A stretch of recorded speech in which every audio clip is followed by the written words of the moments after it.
எனக்கு ஒன்னே ஒண்ணு, அதுல ஒரு மாதத்திற்கு முன்பு வழங்கி இருந்தார்னா இன்னும் நல்லா இருக்கும். இந்த சட்ட சிக்கல் எல்லாம் வந்திருக்காது, கடைசி நேரத்தில் வழங்கியது. ஆனாலும் அவர் வழங்கியிருக்கின்றார்கள். அதன் பிறகு வந்த திமுக வேண்டுமென்று இவர்களே கிளப்பிவிட்டு ஒரு சிலரை நீதிமன்றத்துக்கு அனுப்பிவிட்டு, நீதிமன்றத்தில் திமுக சரியான முறையில் அந்த வாதங்களை வைக்கவில்லை. அதனால்தான் இங்கே சென்னை உயர்நீதிமன்ற மதுரை கிளை இந்த 10.5 விழுக்காட்டை ரத்து செய்தது. ஆனாலும் நாங்கள் உச்சநீதிமன்றம் சென்றோம். உச்சநீதிமன்றத்தில் இருக்கின்ற நீதிபதிகள் தெளிவான தீர்ப்பை கொடுத்தார்கள். தமிழ்நாட்டில் வன்னியர்களுக்கு உள்ஒதுக்கீடு கொடுக்க எந்த தடையும் கிடையாது. அதற்கு தமிழ்நாட்டிலே வன்னியர்களுக்கு உள்ஒதுக்கீடு கொடுக்க அதற்கு சாதிவாரி கணக்கு நடத்தணும்னு அவசியமும் கிடையாது.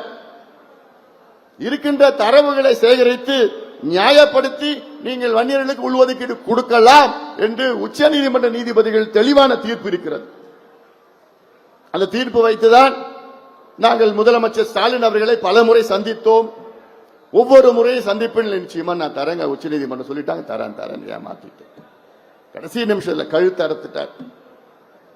அதனால இதெல்லாம் மன்னிக்க முடியாத குற்றங்கள், மன்னிக்க முடியாத குற்றங்கள். நீங்கள் தயார் நிலையில் இருங்கள்.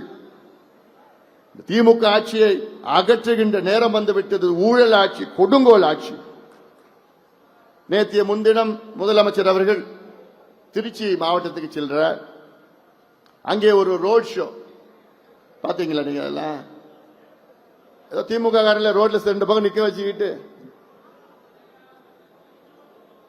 மக்கள், தமிழ்நாடு மக்கள் எல்லாம் மகிழ்ச்சியாக இருக்கின்ற ஒரு தோற்றத்தை, ஒரு பொய்யான ஒரு செய்தியை பரப்பிக் கொண்டிருக்கின்றார்கள். முதலமைச்சர் போய் கேட்கிறாராம் பெண்களை, ஏமா நீங்க மகிழ்ச்சியா இருக்கிறீங்களாமா? பெண்கள்லாம் நாங்க ரொம்ப மகிழ்ச்சியா இருக்கிறோங்க. எப்படி மகிழ்ச்சியா இருக்காங்க பெண்கள்? கரண்ட் விலையை ஏத்திட்டாங்க, வீட்டு வரியை உயர்த்திட்டாங்க, தண்ணி வரியை உயர்த்திட்டாங்க, பஸ் கட்டணத்தை உயர்த்திட்டாங்க, பால் விலையை உயர்த்திட்டாங்க, எங்க பார்த்தாலும் சாராய கடையை திறந்துட்டாங்க, எங்க பார்த்தாலும் கஞ்சா, அபின், காக்கேன், ஹெரோயின் எல்லாம் அமெரிக்காவில் கிடைக்கிற போதைப் பொருட்கள் எல்லாம் தமிழ்நாட்டில் சரளமா வித்துட்டு இருக்கிறாங்க. பெண்களுக்கு பாதுகாப்பு இல்லை. பெண்கள் சாலையில ராத்திரில விட்டு பகல்ல போக முடியல. எங்க பார்த்தாலும் அராஜகம் நடந்துட்டு இருக்குது, கட்ட பஞ்சாயத்து நடந்துட்டு இருக்குது, ரவுடிசம் நடந்துட்டு இருக்குது, துப்பாக்கி கலாச்சாரம் தமிழ்நாட்டில் நிலவி கொண்டிருக்கிறது. இவ்வளவு மோசமான நிலை தமிழ்நாட்டில் இருக்கின்ற நேரத்தில் பெண்கள் விட மகிழ்ச்சியா இருக்கிறாங்களாம். கொடுக்கிற 1000 ரூபாயில மகிழ்ச்சியா இருக்கிறாங்க. இவர் நினைச்சிட்டு இருக்கிறாரு ஏதோ 1000 ரூபாய் நாங்க கொடுத்தோம் எல்லாம் ஓட்டு போட்டுடுவாங்க. இந்த கதை தான் நான் காஞ்சிபுரத்தில் நான் சொன்னேன்.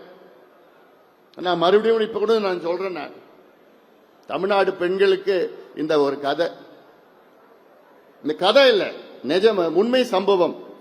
ரஷ்யா முன்னாள் அதிபர் ஜோசப் ஸ்டாலின், அவர் பேர் தான் நம்முடைய கலைஞர் அவர்கள் இப்ப இருக்கின்ற முதலமைச்சர் மு க ஸ்டாலினுக்கு வைத்தார். ரஷ்யாவுடைய அதிபர், முன்னாள் அதிபர் ஜோசப் ஸ்டாலின், அவர் ஒரு முறை அவருடைய ரஷ்யாவுடைய நாடாளுமன்றத்துக்கு வருகை தந்தார்.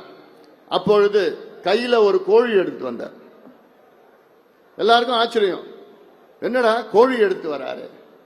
எடுத்துட்டு வந்து எல்லாரும் முன்னாடி அந்த கோழியுடைய இறகுகளை ஒவ்வொன்றாக பிச்சு பிச்சு பிச்சு பிச்சு அதை புடுங்கி புடுங்கி புடுங்கி போட்டார், தரையில போட்டார்.